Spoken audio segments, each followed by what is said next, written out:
rahmat Allah Subhanahu wa taala yang telah memungkinkan kita untuk hadir dalam webinar acara edukasi pasar modal Universitas Terbuka, dan pada hari ini akan membahas mengenai dasar analisa fundamental.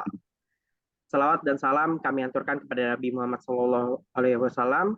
Sebelum kita memasuki inti acara, saya ingin mengucapkan selamat datang kepada yang terhormat Ibu Eka Wirajuang Dorrohmah, SEI MAK, selaku Ketua Program Studi Akuntansi Universitas Terbuka. Yang terhormat Bapak Hadiansyah selaku Head of Financial Market Analysis Mandiri Sekuritas. Tidak lupa saya ingin mengucapkan terima kasih juga kepada semua hadirin yang telah hadir di webinar kali ini. Hadirin yang saya hormati, mari kita bersama-sama mengangkat doa sesuai dengan keyakinan masing-masing agar webinar kali ini dapat berjalan dengan lancar dan pastinya bermanfaat untuk kita semua. Berdoa dipersilakan.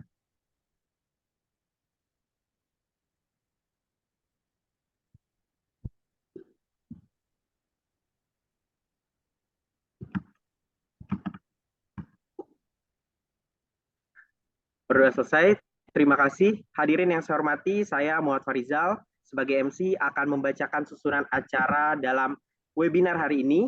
Yang pertama doa pembukaan, kemudian kata sambutan dari Ketua Program Studi Akuntansi Universitas Terbuka, kemudian foto bersama, dilanjut acara inti materi dasar analisa fundamental oleh Head of Financial Market Analysis Mandiri Sekuritas, kemudian dilanjut sesi tanya jawab lalu penutup. Demikianlah susunan acara webinar hari ini. Untuk menghemat waktu, mari kita segera melanjutkan ke acara berikutnya, yaitu saya ingin mengundang Ibu Eka Wirajuang Dorrohmah, SEI MAK, selaku Ketua Program Studi Akuntansi Universitas Terbuka, untuk memberikan sambutan. Kepada Ibu Eka, dipersilakan, Bu. Baik, terima kasih atas waktu dan kesempatannya. Assalamualaikum warahmatullahi wabarakatuh. Selamat siang, Bapak, Ibu, dan teman-teman mahasiswa sekalian. Yang terhormat narasumber kita dari Mandiri Sekuritas, Bapak Hadiansyah dan Bapak Muhammad Fahrizal. Yang kami hormati juga Ibu Wakil Dekan Bidang Kemahasiswaan, Kerjasama dan Layanan Pembelajaran Fakultas Ekonomi dan Bisnis Universitas Terbuka, Ibu Olivia Idrus. Yang saya hormati juga teman-teman dosen Fakultas Ekonomi dan Bisnis Universitas Terbuka, serta mahasiswa yang berbahagia.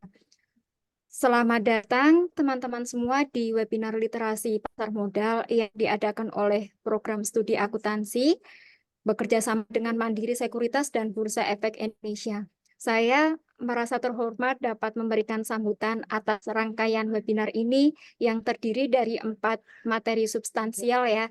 Jadi hari ini kita memulai dengan materi yang pertama, yaitu mengenai dasar analisa fundamental investasi.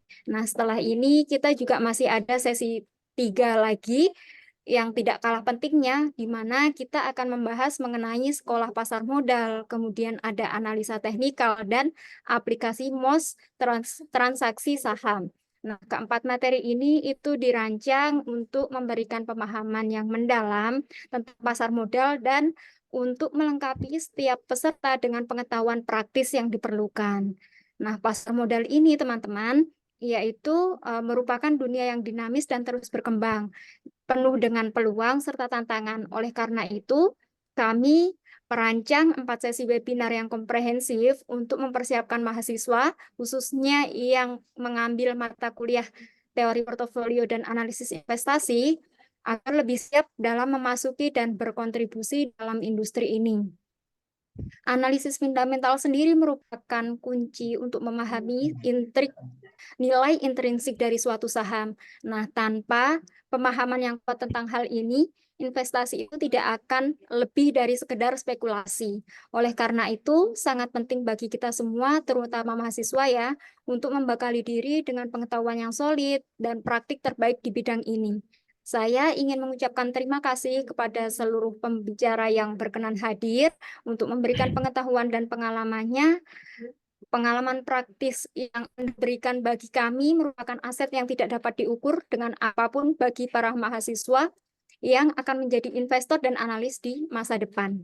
Tidak kalah pentingnya, saya ingin menyampaikan apresiasi kepada seluruh peserta yang telah meluangkan waktu untuk hadir, baik yang melalui Zoom maupun YouTube, Kehadiran Anda menunjukkan keseriusan dan dedikasi Anda terhadap pendidikan dan pengembangan diri di dunia investasi. Mari kita manfaatkan kesempatan berharga ini dengan sebaik-baiknya, berinteraksi, kemudian bertanya, dan belajar bersama. Semoga kegiatan hari ini dapat menambah wawasan dan memperkaya pengalaman kita semua dalam dunia pasar modal. Terima kasih dan selamat belajar semuanya. Wassalamualaikum warahmatullahi wabarakatuh. Waalaikumsalam warahmatullahi wabarakatuh. Terima kasih Bu Eka atas sambutannya. Untuk mengabadikan momen, acara selanjutnya adalah foto bersama. Kepada Bapak Ibu dan teman-teman semua dimohon untuk mengaktifkan kamera sebentar untuk diabadikan. Silakan Bapak Ibu dan teman-teman semua untuk menyalakan kamera sebentar untuk kita abadikan momen.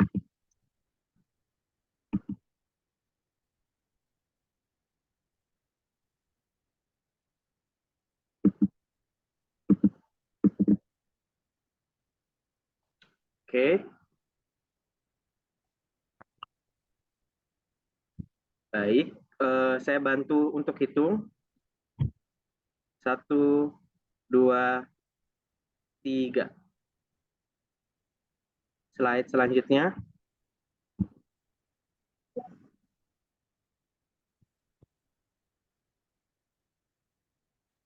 Baik, slide selanjutnya. 1, 2, 3. Oke. Slide selanjutnya. 1, 2, 3. Slide selanjutnya. 1, 2, 3. Oke.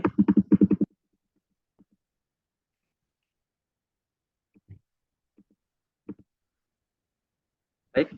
Terima kasih Bapak Ibu dan teman-teman semua atas sudah diabadikan momennya.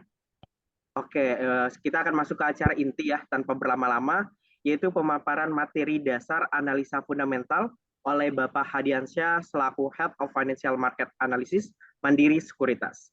Kepada Kang Hadi, dipersilakan. Ya, terima kasih Mas Rijal. Selamat sore teman-teman mahasiswa semua. Selamat sore juga Ibu Eka. Selamat sore rekan-rekan dari Mandiri Sekuritas. Kita mulai saja tanpa untuk lebih lama lagi untuk menghemat waktu. Oke, kita akan belajar mengenai analisa fundamental. Yang saya sampaikan di sini adalah lebih ke arah basic ya, bagaimana teman-teman pengenalan analisa fundamental. Jadi kalau kita lihat sebenarnya kalau ngomongin fundamental atau analisa teknikal dengan waktu yang singkat ini sepertinya kurang ya teman-teman karena pembahasannya itu bisa panjang. Jadi kalau ngomongin pendekatan analisa fundamental, jadi yang akan teman-teman dapatkan atau pelajari ini adalah ada pendekatan kualitatif sama kuantitatif dan beberapa rasio yang memang sering kita gunakan ya, yang sering kita apa namanya kita gunakan di pasar modal. Nah, kalau ngomongin fundamental analysis, jadi ada sekedar wejangan dari Peter Lynch. Jadi teman-teman, Peter Lynch ini adalah salah satu fund manager yang cukup sukses ya di Wall Street. Jadi kalau teman-teman mau berinvest di pasar modal atau di saham, jadi teman-teman harus tahu sahamnya. Belilah saham yang kita kenal atau belilah saham yang orang mungkin anak SD pun juga hafal gitu kan. Nah, itu. Jadi teman-teman harus beli saham yang memang tahu sahamnya, jangan beli kucing dalam karung gitu ya. Nah, jadi jika teman-teman pergi ke mall nih, if you go to a mall dan melihat Starbucks dan itu suatu wah kopinya enak, kopinya bagus gitu kan. Nah, teman-teman belilah saham Starbucks-nya. Sama ketika teman-teman menggunakan apa iPhone kan cukup prestis ya apa mahal gitu kan. Nah, cobalah untuk tidak beli iPhone-nya. Belilah perusahaannya. Jadi harga berapapun, jadi kalau teman-teman beli saham Apple ya meningkat terus. Tapi kalau teman-teman beli saham produknya gitu kan, iPhone-nya ya saya pastikan beberapa tahun kemudian itu harganya sudah terdepresiasi dan turun ya teman-teman itu. Nah, kurang lebih seperti itu ya.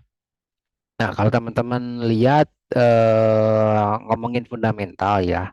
Jadi sebenarnya kalau ngomongin fundamental itu lebih ke arah bagaimana melihat nilai intrinsik sebuah perusahaan. Jadi kalau teman-teman bandingkan kayak kertas, sebenarnya kertas itu kan nilai intrinsiknya nggak ada gitu kan. Tapi orang sorry, kayak uang, uang nilai intrinsiknya nggak ada, tapi sangat dicari orang gitu kan, sangat diinginkan semua orang. Jadi teman-teman bagaimana melihat nilai intrinsik dari suatu perusahaan ini. Nah, banyak cara untuk melihatnya.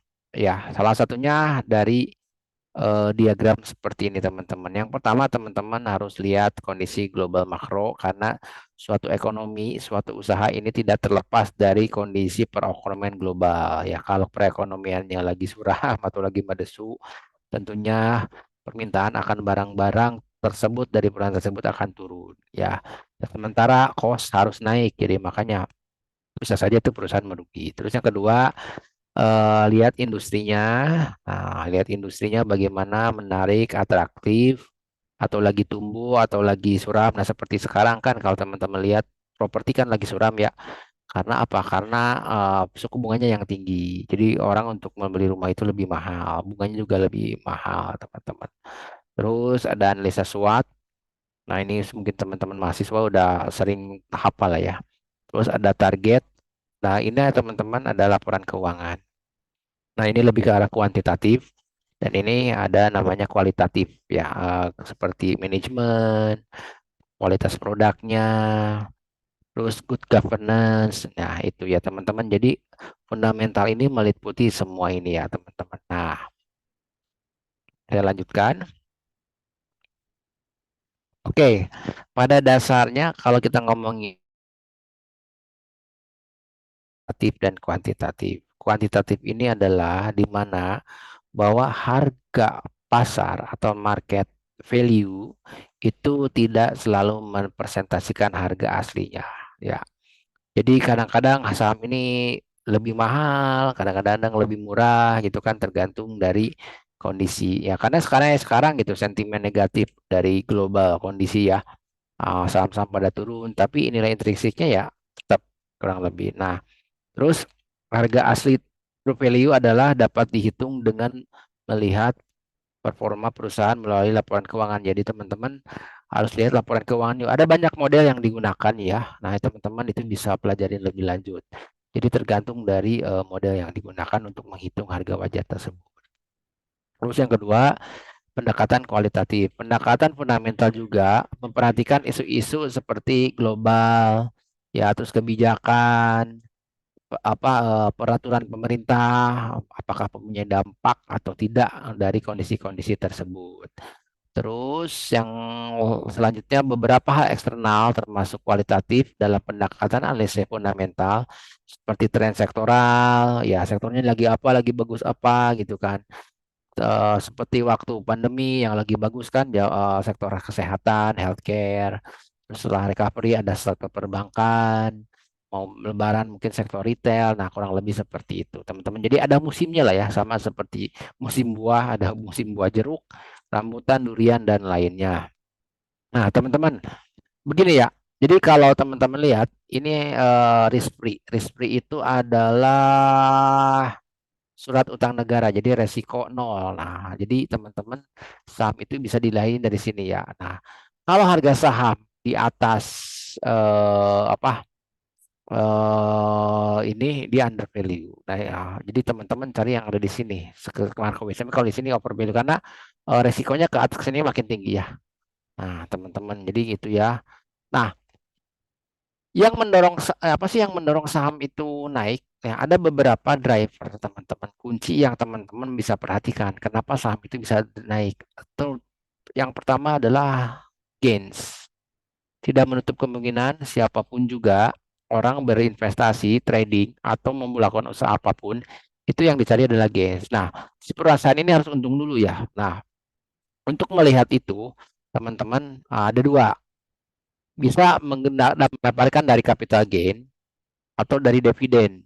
Nah, Nah, capital gain ini selisih antara harga beli dan jual ya, tentunya lebih tinggi harga jualnya. Nah, ini akan didapatkan dari valuasi. Bagaimana perhitungan valuasi dari si saham tersebut, apakah sudah kemahalan atau kemurahan.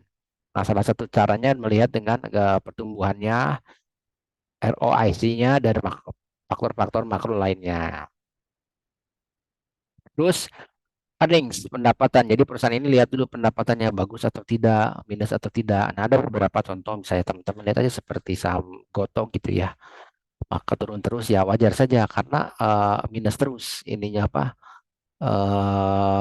laporannya. Jadi teman-teman bisa lihat di situ. Terus dan salah satunya lagi adalah dividen. Orang juga kadang-kadang berinvestasi yang dicari adalah selain lagi ada dividen. Nah, yang mendorong dividen ini adalah tentunya satu pendapatan. Semakin tumbuh tinggi, biasanya pendapatannya tinggi dan biasanya dividen yang dibagikan juga tinggi. Tapi tidak sepenuhnya ya, tergantung dari LPS. Apakah dividen tersebut digunakan untuk modal kembali atau dibagikan ke semuanya. Dan payout ratio. Nah, dividen payout ratio ya dividen dibagi dengan harga pasar. Nah, ini teman-teman. Ini semuanya tergantung dari siklus bisnis, balance sheet, return on equity dan ROIC-nya. Betul. Nah, selain teman-teman memperhatikan fundamental ya, teman-teman memperhatikan apa sih source of gain-nya, teman-teman juga harus memperhatikan resiko. Nah, resiko ini pasti akan kita hadapin ya. Salah satunya adalah untuk mengurangi resiko adalah dengan diversifikasi. Jadi teman-teman harus dipecah tuh. Jadi don't put your egg in one basket. Jadi kalau teman-teman naruh telur dalam satu keranjang, jadi kalau telur keranjangnya nyemplung jatuh gitu kan ya siap-siap telurnya hilang semua. Nah, terus teman-teman, nah salah satu caranya mendiversifikasi dengan di bonds, di obligasi, di stocks, mutual fund, atau mungkin kadang-kadang kita bisa juga pegang cash ya. Nah, ini tergantung dari kondisi ya teman-teman. Terus satu sektor biasanya ada yang diuntungkan, ada yang dirugikan. Nah, ini juga bisa menjadi alat untuk diversifikasi ya. Jadi selain return harus juga diperhatikan risknya. Terus yang kedua don't time the market ya. Jadi kecuali teman-teman tahu timingnya. Nah sebenarnya kalau secara teknikal timing market ini udah bisa diprediksi ya. Tapi kalau untuk fundamental tidak. Jadi kalau fundamental tidak melihat don't time the market gitu kan. Terus knowledge. Nah teman-teman selain teman-teman berhadapan dengan pasar, teman-teman akan berkompetisi dengan ribuan investor lainnya. Terus investasi di perusahaan yang teman-teman benar-benar mengerti dan tetap di situ ya. Jadi ya tadi harus stick to the plan ya. Jadi atau apa namanya ini uh, kenal. Jadi sahamnya kenal lebih detail. Nah, cara analisa fundamental yang digunakan ada dua pendekatan yaitu top bottom approach dan top up approach. Kalau top bottom itu dari bawah ke atas. Kalau bottom up dari atas ke bawah. Tapi yang sering digunakan adalah ini teman-teman. Bottom up top bottom 1 2 3. Jadi pertama kali kita lihat kondisi makro globalnya. Nah, ini adalah resiko yang tidak bisa tidak terdiversifikasi ya. Volatility tidak standarisasi nah itu tidak bisa diversifikasi. Misalnya ngomongin inflasi naik semuanya akan kebagian inflasi, tidak bisa diurai. Nilai tukar melemah seperti sekarang semua juga akan kebagian ya. Ekonomi global lagi negatif semua juga akan kena. Nah, terus setelah melakukan itu barulah teman-teman lihat sektornya ya. Nah, kalau ini bisa diversifikasi. Tidak semua sektor itu naik dan tidak semua sektor itu turun. Pasti biasanya akan berlawanan. Misalnya contoh, kalau rupiah melemah, ya dolar naik berarti perusahaan yang import itu akan dirugikan karena belinya mahal, pendapatannya pakai rupiah. Tapi perusahaan yang ekspor, ya teman-teman modalnya pakai rupiah, dijualnya pakai dolar, nah lebih tinggi. Nah itu contohlah salah seperti itu. Terus selanjutnya ada kondisi perusahaan ya. Nah ini harus teman-teman lihat lebih detail lagi bagaimana laporan keuangannya, rasio-rasionya ya. Terus juga faktor manajemen dan model bisnis. Tapi yang penting adalah teman-teman lihat prospek ke depan dengan lihat biasanya lihat produknya ya. Nah, kurang lebih seperti itu. Terus lanjut. Nah, kenapa sih menggunakan eh, top down on bottom up? Jadi ada beberapa plus minus, ada beberapa keunggulan dan kelemahan. Jadi kalau untuk bottom up ini cocok untuk investor yang fokus dalam memperhatikan performa fundamental suatu aspek investasi seperti perusahaan. Jadi lihat dulu perusahaannya, baru lihat ke makro.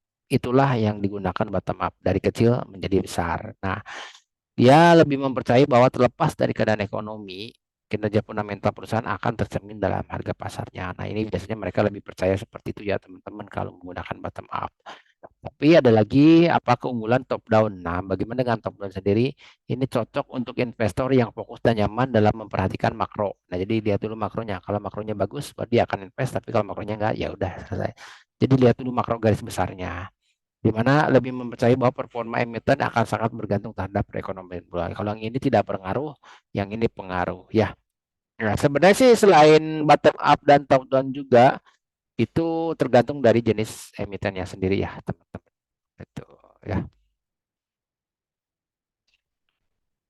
Oke, terus nah biasanya teman-teman yang teman-teman sering digunakan di market ya, ada beberapa rasio finansial yang sering kita gunakan untuk melihat apakah saham ini murah atau saham ini mahal. Nah, ada PER, Price Earning Ratio, PBV, Price to Book Value, ROI, Return on Equity, Earning per Share atau EPS, DER atau Debt to Equity Ratio, dan Dividend Yield. Nah, ini ya. Bagaimana dengan PER? Nah, PER ini adalah berapa sih waktu yang dibutuhkan untuk mengembalikan modal yang dipakai untuk membeli saham. Nah, rumusnya adalah harga saham di pasar dibagi laba per saham atau earning per share. Nah, ada trailing pair, perhitungan pair dengan menggunakan IPS tahun lalu. Jadi tahun lalu dihitung. Ada forward pair, menjadi pairnya menggunakan pair yang masa depan, tapi ini biasanya estimasi ya. Nah, terus bagaimana menggunakan pair, teman-teman, gini ya. Pair yang kecil dibandingkan dengan company yang lainnya dalam satu industri ya, harus sama, apple to apple. Jadi teman-teman nggak bisa ngebandingin motor bebek dengan motor sport, nggak bisa, harus motor bebek dengan sekelasnya lah. Nah, carilah ya pair yang kecil. Nah, pair yang kecil itu bahwa saham itu adalah murah, itu paling gampangnya. Nah, itu ya teman-teman. Terus yang kedua ada namanya price book value, adalah harga saham di pasar dibagi dengan jumlah buku per lembar saham, nilai buku per lembar saham. Contoh, nah, teman-teman ya, misal Bank Mandiri harganya 7.000 per lembar. Nah, nilai buku per lembar saham adalah 3.500. Ya, divaluasi sebesar dua, artinya kalau sahamnya tumbuh 2 kali lipat dibandingkan saat uang yang ditanam di perusahaan. Nah, ini ya teman-teman. Jadi saham tumbuh 2 kali lipat dibandingkan saham. Nah, semakin besar PBV, semakin besar pula kapital yang sudah tumbuh dibandingkan saat pertama uang yang ditanamkan di perusahaan dalam bentuk saham. Jadi PBV ini carilah yang paling besar, PER itu carilah yang paling kecil ya teman-teman. Nah, terus yang kedua, yang ketiga berarti ini ya, sorry. Ada namanya ROI. Adalah kemampuan dari modal bersih yang dimiliki suatu perusahaan untuk menghasilkan laba bersih. Contoh. Nah, teman-teman cara lihatnya di sini ya. Laba tahun berjalan. Nah, ini di laporan keuangan, laporan laba rugi. Di sini ada jumlah ekuitas. Nah, contoh. Teman-teman juga harus sama, bandingin ROI dengan perusahaan-perusahaan sejenis ya. Nah, cari yang lebih besar ya. Itu. Jadi lihat pertumbuhan ROI-nya dari tahun ke tahun, dia harus naik, harus growth, ada pertumbuhan. Teman-teman, terus yang selanjutnya adalah EPS. Nah, EPS ini adalah earning per share ya. Jadi berapa keuntungan yang didapatkan per lembar saham. Nah, ini contoh teman-teman ya. Nah, yang dilihat itu adalah biasanya pertumbuhannya teman-teman. Nih, laba bersih 500.000, 2016. Harga jumlah laba saham yang beredar 1.000. Nah, biasanya ini tidak banyak berubah. Nah, laba bersih 2017 150.000. Nah, ini juga dibagi 1.000, teman-teman 750 dan ini 500. Jadi cari yang tumbuh ya. Misalnya 500, 750, 1.000. dia naik terus. Nah, itu cari yang growth naik, yang up ya. Oke, terus selanjutnya teman-teman ini dividen yield. Nah, dividen yield itu biasanya untuk mengukur berapa sih jumlah dividen dibanding dengan harga saham di pasar. Nah, caranya gampang. Nih, semakin besar dividen yield, semakin besar pula presentasi dividen terhadap harga saham. Nah, biasanya ini diartikan sebagai menguntungkan untuk investor. Nah, dengan asumsi dividen yield yang besar, di mana ketika perusahaan sedang dalam kondisi sulit apapun, ketika perusahaan sedang dalam kondisi sulit dan tidak umum, maka besar dividen yield dalam menggunakan performa ini baik bagi perusahaan atau jumlah harga saham. Nah, jadi teman-teman, gampangnya adalah cari yang paling besar. Semakin besar dividen yield, semakin bagus. Nah, biasanya di pasar itu rata-rata di atas 5% itu udah bagus. Ya, ekspektasinya di atas 5%. Ya, kalau lebih dari itu sih bagus juga. Tapi gini, hari ini bisa dapat dividen besar. Tahun depan belum tentu. Itu tergantung dari laba atau kinerja dari perusahaannya, teman-teman. Kayak contoh batu bara. Batu bara kemarin dividennya pada besar-besar ya. Nah, sekarang belum tentu karena harga batu baranya turun. Ketika harga batu baranya turun, keuntungan dia kan ikut juga turun, teman-teman. Nah, jadi itu ya tergantung dari kondisinya juga. Nah, terus yang lanjut ada namanya DER, debt to equity ratio ya, teman-teman. Nah, debt to equity ratio ini kalau teman-teman lihat ya. Nah, teman-teman eh rule of thumb-nya begini. DER kurang dari satu, ya utangnya lebih sedikit dari modalnya. Jadi modalnya lebih tinggi. Misalnya utangnya 2, modalnya 4. Nah, gitu kan. DER lebih besar dari satu, menunjukkan bahwa utangnya lebih sedikit dari modalnya sendiri. Ya, sorry, kalau DER lebih satu, utangnya lebih banyak. Carilah yang DER di bawah satu, hindari yang DER-nya di atas. Nah, ini contoh teman-teman ya. Bisa di sini jumlah liabilitas dibagi dengan ekuitas. Nanti itu akan keluar angkanya ya. Nah, itu teman-teman. Untuk beberapa rasio finansial yang bisa di ini ya, yang bisa digunakan. Nah,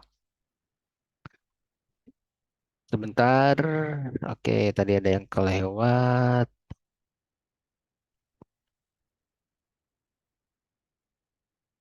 Nah, selain itu juga ya teman-teman, ada beberapa yang teman-teman bisa perhatiin ya. Nah, sebentar saya sekali tarik screen share juga. Nah, ini teman-teman, ada beberapa valuasi yang bisa teman-teman gunakan ya, menggunakan discounted cash flow. Nah, ini agak sedikit panjang lebar, tapi ada beberapa keuntungan. Ini dapat mengidentifikasi secara detail nilai intrinsik tanpa memerlukan perbandingan faktor-faktor lain seperti bisnis, analisa IRR, atau analisa sensitif lainnya. Kerugiannya harus menggunakan banyak asumsi ya. Kadang-kadang error juga terjadi. Nah, ini untuk mengevaluasi teman-teman.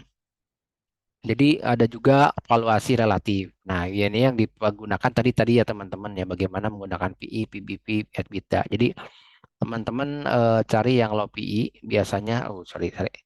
Cari yang low PI, growth-nya tinggi dan cenderung outperform ya.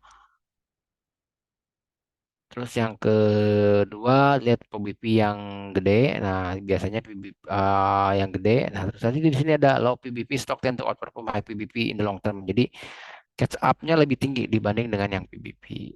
Nah, terus EBITDA cari yang less volatile. Jadi naik pergerakan apa earnings-nya tidak terlalu terjomplang gitu ya, teman-teman. Kadang-kadang kan naik, kadang-kadang turun. Nah, itu. Yang mendorong valuasi ini bisa bertambah intinya adalah teman-teman dari makrofaktor, revenue dan growth. terus return yang stabil, dividen, stabilitas, dan kualitatif faktor lainnya. Tapi biasanya yang diperhatiin ini sih, makro, revenue, return, dan dividen, teman-teman. Itu. Oke, sepertinya itu saja, Mas Tijal, dari saya. Ya, udah habis bener kan ininya, Baik, luar biasa sekali bahannya. materinya Bang Adi. Nah, pentingnya analisa fundamental ya. Jadi jangan sampai kita beli saham itu kayak beli kucing dalam karung. Ya, jadi melalui analisa fundamental kita tahu apakah saham tersebut murah atau justru mahal. Ya. Cara menganalisa fundamental ada dua pendekatan. Tadi ada top bottom approach dan bottom up approach. Ya, mulai melihat kondisi makro, kondisi sektor dan juga kondisi perusahaan itu tersendiri. Ya. Terus memperhatikan dan juga membandingkan rasionya tadi seperti PER, PBV, ROE, EPS, dividend yield, DER, dan juga metode valuasi-valuasi lainnya. Nah, terima kasih Kang Adi atas materinya. Selanjutnya akan ada sesi tanya jawab ya bagi peserta yang memiliki pertanyaan. Ya, silakan raise hand untuk langsung bertanya atau melalui kolom chat di Zoom ini.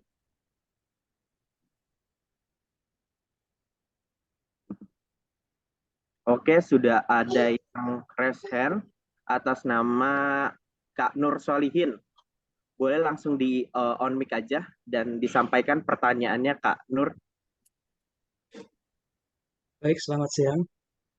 Hadiansyah mohon izin bertanya.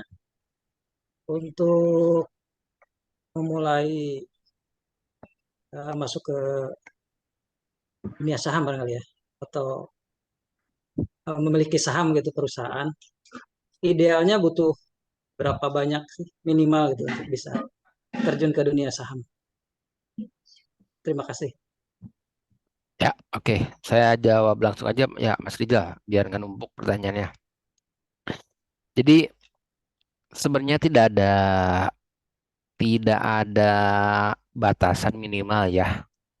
Jadi berapapun yang Bapak punya silakan dimulai. Intinya kan memulai terlebih dahulu, gitu kan. Berapapun Bapak ada ya, kalau punya 1 juta modallah 1 juta. Kalau punya 100.000 mulailah 100.000. Jadi berapapun silakan dimulai. Karena kalaupun saya sih cenderungnya lebih teman-teman dimulai dengan nominal yang kecil dulu. Kenapa? Ketika memulai dengan nominal yang besar nih, nah kalau rugi kita cenderung kapok. Tapi kalau misalnya modal 1 juta misalnya, rugi 100.000 anggap aja lah pembelajaran. Tapi kalau teman-teman modalnya 100 juta, rugi 10%-nya itu udah berapa tuh?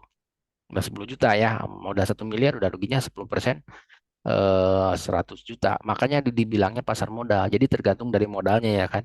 Persentasenya sama gitu kan. Jadi berapapun Bapak Ibu mulailah dari sekarang ya. Betul. Oke, jadi mulai berapa aja ya. Apalagi sekarang di Mandiri Sekuritas tidak ada minimal deposit ya. Jadi kalau dulu beberapa tahun lalu itu minimal deposit 10 juta ya Bapak Ibu dan teman-teman semua. Jadi kita mikir bahwa investasi itu cuma buat orang kaya aja ya. Karena tadi minimal deposit itu 10 juta. Ya, jadi kurang dari itu nggak bisa gitu. Nah, sekarang sudah sangat dipermudah oleh Otoritas Jasa Keuangan dan juga Bursa Efek Indonesia. Mulai investasi udah bisa mulai berapa aja gitu. Jadi sesuaiin aja sama apa yang kita punya ya, uang Ya, dinginnya. betul. Nah, Ini kalau ada uang tinggal ditambah lagi. oke, di sini juga sudah ada pertanyaan Kang dari kolom chat. Saya bacakan dari Kak Kandila Dwi Mariati. Izin bertanya, apakah ada saham syariah dan kalau ada bagaimana pengelolaannya? Oke, pada Ya, dasarnya bursa efek satu bursa gitu ya. Ada sekitar 900 saham. Nah, pengelompokannya itu sama-sama di saham di bursa.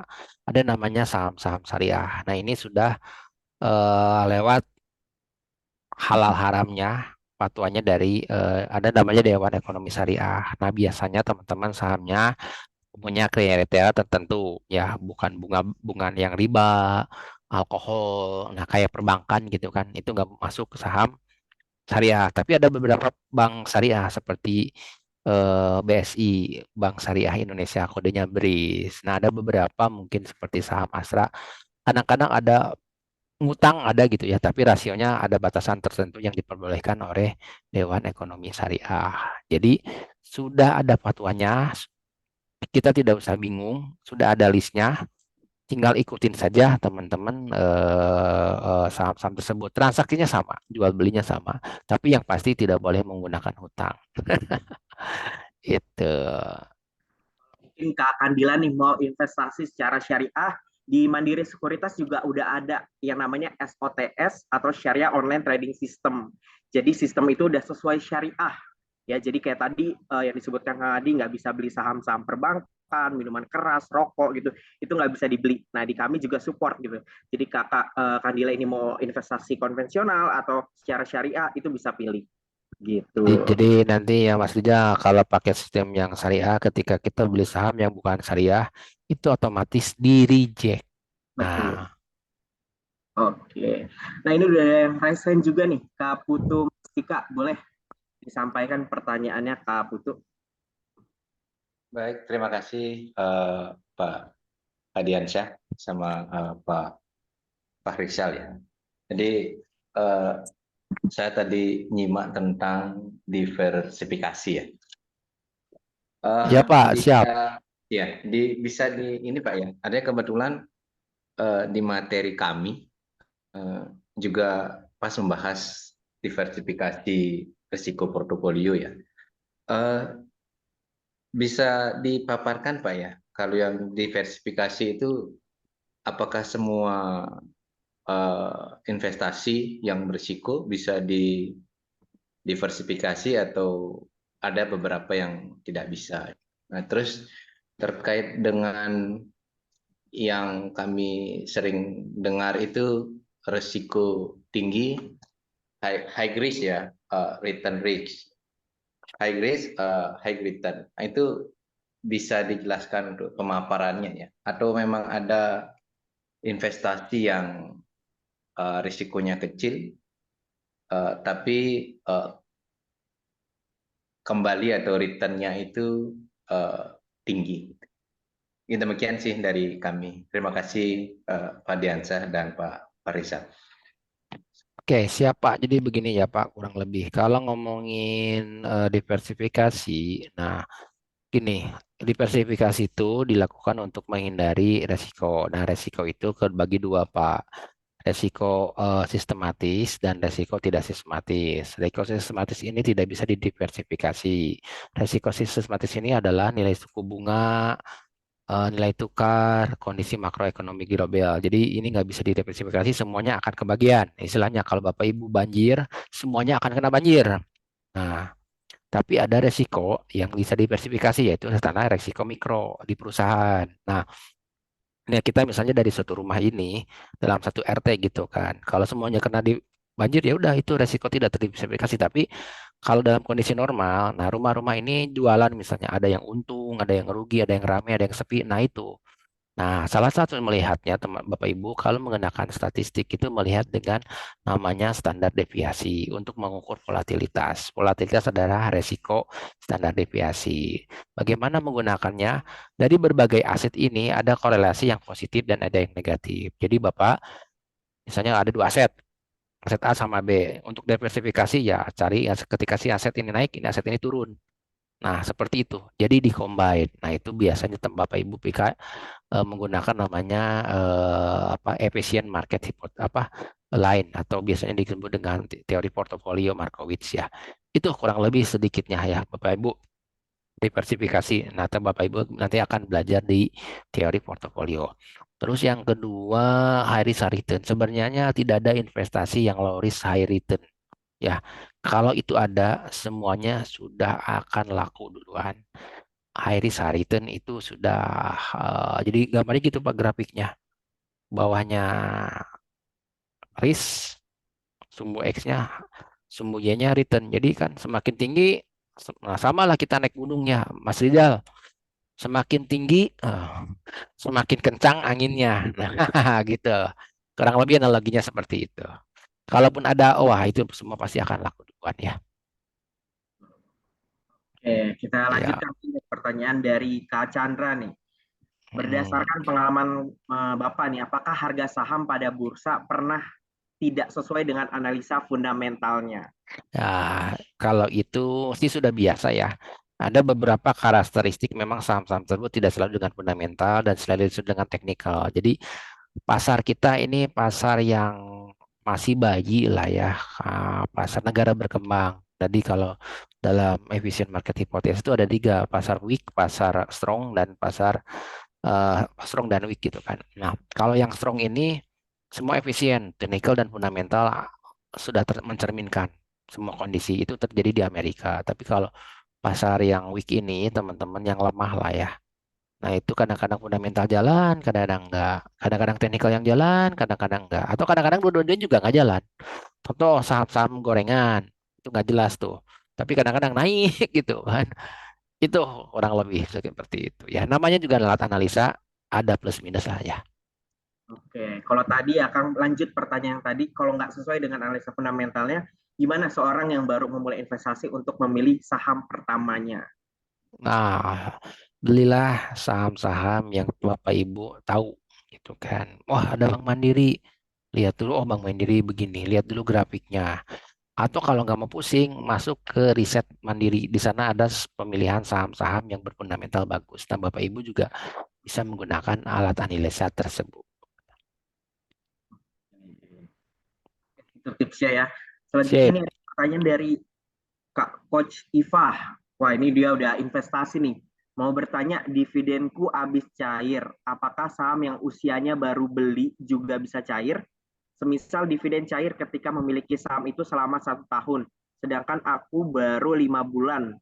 Apakah bisa ikut cair? Oh, untuk mendapatkan dividen itu ada namanya cum sama ex-date. Contoh, misalnya gini. Sekarang tanggal 16, besok tanggal 17. Cum-nya 16, X-nya 17. Jadi siapapun yang pegang saham sampai dengan tanggal penutupan 16 cum itu berhak mendapatkan dividen. Walaupun belinya baru sore. Tapi pas penutupan dia tercatat sebagai pemegang saham. Atau udah setahun, udah 5 tahun juga nggak apa-apa. Tapi kebalikannya, kalau Bapak, nah misalnya udah cum, besoknya dijual, masih tetap ya. Tapi Bapak Ibu udah pegang setahun nih, berbulan-bulan. Pas tanggal 16 ini cum Bapak Ibu jual. Pas penutupan Bapak Ibu tidak tercatat sebagai pemegang saham, nggak dapat dividen. Itu. Yang penting tanggalnya, ada tanggal cum sama X-nya.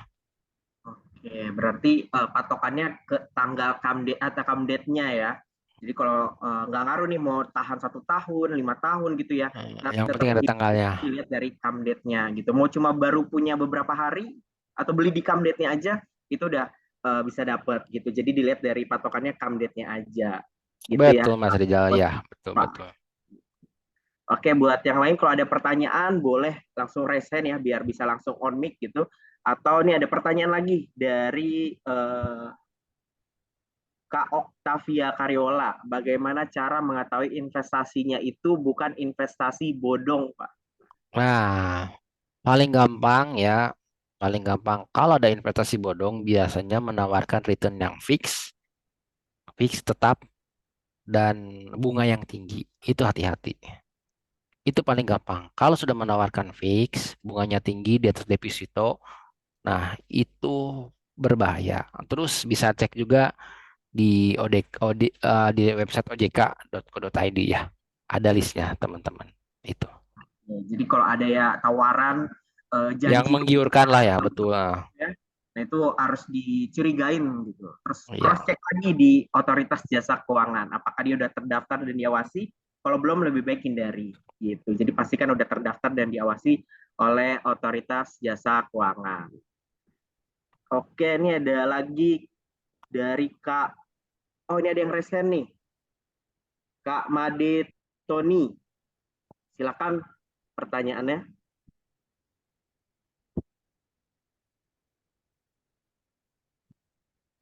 Ya. Izin bertanya, Pak.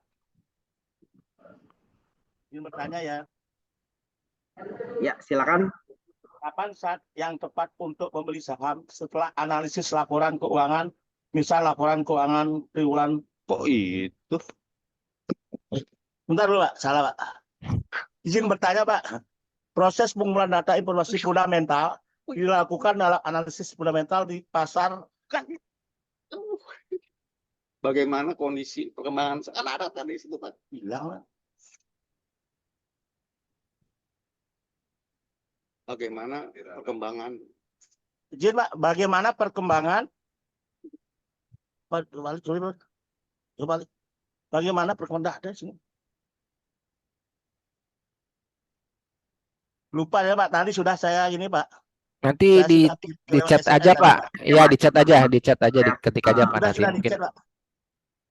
anmut. Oke, ini ada pertanyaannya ya. Yang izin bertanya bagaimana kondisi perdagangan saham di Bursa Efek di tengah perekonomian global yang tidak pasti saat ini, terutama pada kategori saham jangka pendek, blue chip. Terima kasih. Jadi gini Pak, pasar saham ini biasanya akan mengikuti kondisi global, terutama kondisi perekonomian dunia. Ya, contoh ginilah, Amerika bersin ya, Indonesia apa yang terjadi? Panas dingin kan? Nah, gitu. Jadi kalau Amerikanya lagi turun, IHSG juga biasanya akan turun kencang, teman-teman. Jadi semua ini berkorelasi ya. Jadi uang ini masuk keluar cross border. Jadi gitu, teman-teman. Ya lihat ya contoh waktu pandemi. Pas pandemi ya, teman-teman, semua kena, kondisi global turun, perekonomian turun, wajar semuanya juga turun. Jadi kalau teman Bapak Ibu lihat ya, sebenarnya bagaimana dengan kondisi ekonomi ya tergantung dari kondisi makroekonominya, teman-teman. Jadi ya, ini akan saling berpengaruh. Itu. Makanya sekarang rupiah lemah, IHSG udah 1,5%, itu tidak terlepas dari kondisi perekonomian dunia.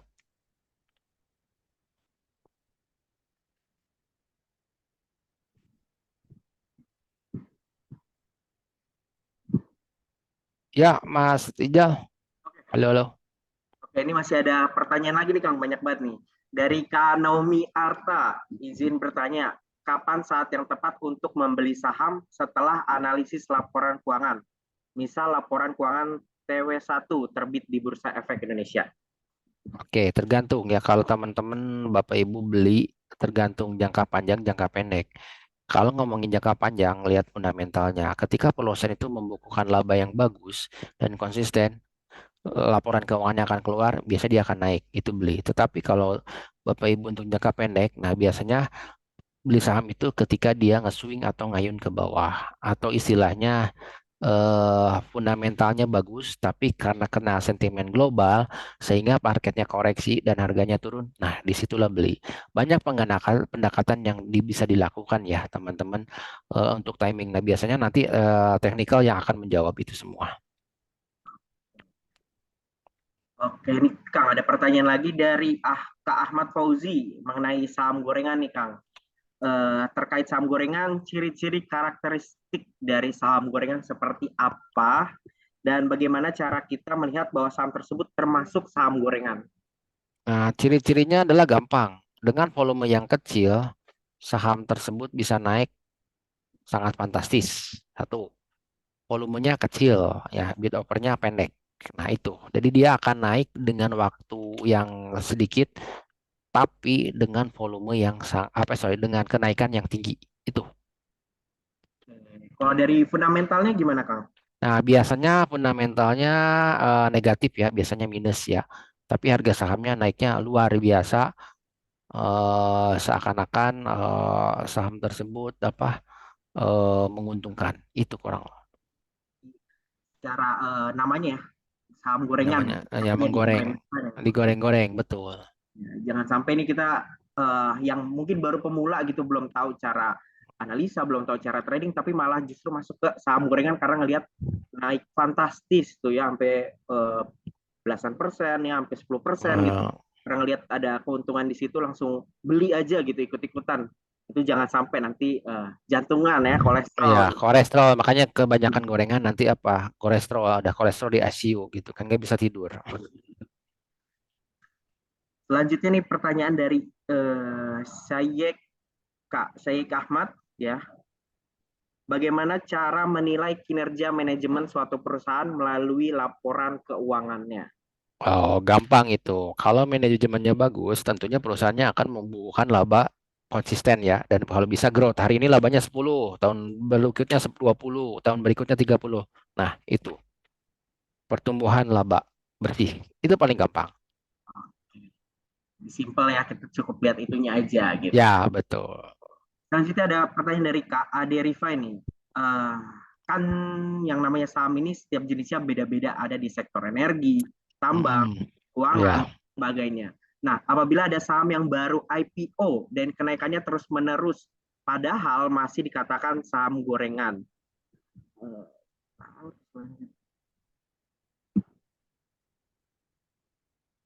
Saham gorengan, sebentar kepotong. Nah, apakah hal yang bisa menyebabkan itu terjadi dan mengenai batasan suspensi pada kenaikan IPO, hal apa saja yang perlu diperhatikan? Kalau IPO tentunya ada batasan ya, itu udah ada berlaku dari Bursa Efek sendiri. Tetapi teman-teman begini, ketika saham itu naik, saham IPO, biasanya itu dimanipulasi. Ya, ada yang market maker yang memang memanipulasi sehingga mendorong teman-teman orang retail itu pada beli, ya akhirnya membumbung tinggi naik ke atas. Itu. Nah, ada banyak karakteristik. Biasanya hari pertama langsung auto reject terus turun lagi gitu kan. Ada yang malah turun ke bawah gitu kan. Jadi biasanya itu market maker. Nah, market maker ini biasanya adalah orang yang terkenal sendiri untuk meningkatkan harga sahamnya. Sementara di sisi lain dia juga cenderung untuk menjualin saham tersebut. Gitu. Contohnya ini dia ngasih contoh saham brand kemarin sama cuan. Oke, ini dari Kak Agnira. Bagaimana cara mengetahui bahwa saham perusahaan itu bagus dan harga sahamnya tergolong murah? Ya, sebenarnya pertanyaan ini sudah dibahas tadi ya, dengan tadi analisa namanya fundamental dan teknik-tekniknya sudah diberikan tadi ya. Tuh, nanti materinya bisa juga dikirim, bisa dibaca-baca lagi oleh Kak Agnira nih. Nah, ini juga ada yang resen nih, boleh aja langsung di on mic Kak I Gusti Putu Murdana. Selamat sore, izin bertanya. Pertanyaan saya itu bagaimana untuk mendapatkan suatu keuntungan jika kita membeli saham. Misalnya sahamnya yang awal kita beli itu adalah 7.000, tetapi terjadi penurunan harga menjadi 6.000. Bagaimana cara untuk membalikan modal tersebut? Terima kasih. Oke, gampang itu caranya. Beli 7.000 turun ke 6.000. Kalau sahamnya masih bagus, Bapak beli lagi. Namanya averaging down. Misalnya beli satu lot di 7.000, ketika harga sahamnya turun ke 6.000, beli lagi satu lot. Berarti kan nanti harga rata-ratanya ketemu tuh di 6.500. Nah, ketika sahamnya naik, Bapak bisa plus gitu kan. Itu satu. Atau misalnya nih saham ini turun terus, tapi tidak ada prospek, rugi-rugi terus, itu Bapak Ibu jual rugi. Nanti coba di switching modalnya ke saham-saham yang berprospek yang bisa memberikan keuntungan yang lebih. Jadi ada dua pendekatan, bisa averaging atau switching ke saham-saham yang lebih berprospek.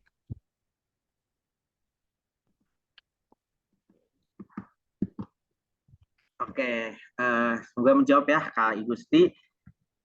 Nah, mungkin ini sebagai pertanyaan terakhir nih dari Kak Hikmah. Izin bertanya, untuk aplikasi pembelian saham yang diawasi oleh Otoritas Jasa Keuangan dan yang recommended bagus pemula apa aja? Oke, belilah saham-saham blue chip di sektor perbankan, Mandiri, BRI, BCA, BNI. Udah. Sama mungkin kalau yang syariahnya BRIS, BSI, Bank Syariah Indonesia. Itu aja. Dan Kak Hikmah pastikan transaksinya melalui MOS by Mandiri Sekuritas ya. Ini adalah aplikasi Mandiri Sekuritas. Dan tentunya tadi sudah diawasi dan sudah terdaftar di Otoritas Jasa Keuangan. Ya, dan aplikasi kami sudah user friendly banget, udah lengkap banget mulai dari rekomendasi saham ya, terus kami juga ada MOS Forum, MOS Learning ya, tempat untuk mungkin kakak-kakak dan bapak ibu semua yang baru belajar mengenai investasi, itu juga ada MOS Learning gitu, atau MOS Forum untuk diskusi gitu ya bersama investor lain, bersama analis gitu. Kami juga sering ngadain live IG ya, seminar-seminar atau webinar-webinar yang kami adakan khusus untuk nasabah Mandiri Sekuritas. Gitu. Jadi Sama sih. buat Salah nih. kita dan teman-teman semua mau mulai investasi, pastikan tadi sudah diawasi dan terdaftar oleh Otoritas Jasa Keuangan, dan Mandiri Sekuritas sudah ya. Kami sebagai anak perusahaan BUMN juga menyediakan nih buat Bapak Ibu dan teman-teman semua untuk mulai investasi. Nah, berikut juga saya kirimkan melalui kolom chat link untuk opening account ya. Jadi buat Bapak Ibu semua dan teman-teman yang ingin mulai investasi, boleh mulai dari opening account dulu. Dan kami tidak ada minimal deposit ya. Jadi mulai 10.000 dulu, 100.000 dulu, 1 juta dulu, itu bisa. Gitu. Jadi udah terjangkau banget dan mudah banget. Gitu. Baik, Kang Hadi, mungkin itu sebagai pertanyaan terakhir ya, dan sebagai penutup pada materi pada hari ini mengenai dasar analisa fundamental. Ya. Baik, Bapak Ibu dan teman-teman semua, demikianlah webinar pada siang hari ini. Semoga ilmu yang disampaikan dapat bermanfaat bagi kita semua. Jangan lupa untuk ikut rangkaian webinar edukasi pasar modal selanjutnya dengan materi pengenalan investasi pasar modal, mekanisme transaksi pasar modal, dasar analisa teknikal, dan aplikasi online trading, MOS by Mandiri Sekuritas. Saya Rizal, mohon maaf jika ada kesalahan. Terima kasih dan sampai bertemu di webinar edukasi pasar modal selanjutnya. Wassalamualaikum warahmatullahi wabarakatuh. Terima kasih Kang Hadi, Bu Terima Eka. kasih semuanya. Salam.